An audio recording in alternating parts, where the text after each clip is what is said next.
Hi, this is Mazen Salah. In this video, I will show you how to download and use Bootstrap in your project. Here we have an HTML file that is empty, and as you can see, Bootstrap is not included in this project. Let's try to use a Bootstrap class before including it. If I write a paragraph, Ctrl+S, and I try to use a Bootstrap class right here like BG black, background black. This is a Bootstrap class. If I open the page, if I run the project, you can see that the Bootstrap class BG black has no effect because we didn't include Bootstrap yet. The way to do that is to go to your browser and search Bootstrap, just that. Press enter. You will go to this search result getbootstrap.com, and from here we can see that the latest version from Bootstrap is 5.3. All we have to do is to go to download right here, and you can see the download button right here. We will click on it. Next we will click on show in folder, and then I will copy or move this zip file into the directory of the project. It is right here in desk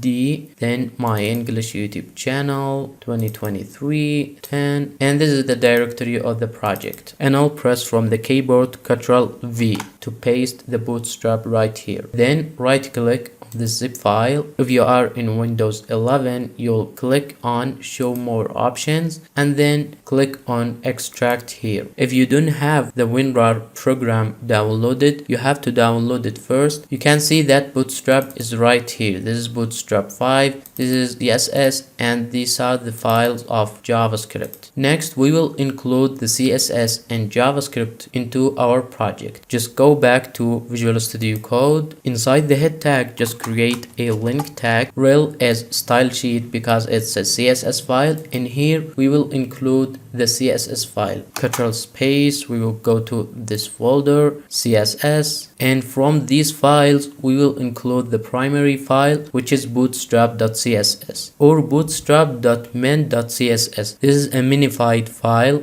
that takes less disk space. We will include this, and now we will have to include the JavaScript file. Inside the body tag right here, we will create a script tag, script source, Ctrl space, bootstrap, JavaScript, and the same thing, you will include this file, which is bootstrap.min.js. This is the primary file. Now if I go to this page, the page I've created at the beginning of this video in the browser right here, we will see that the background of the text has changed to black because we put this class BG black. We can say text light, Ctrl+S, go back to the browser, and you can see that the text is white right now. So Bootstrap is working fine. That's everything for this video. I hope you subscribe to the channel and like the video, and if you have an idea for the next video, please type it in the comment section. Thanks for watching. See you in the next video.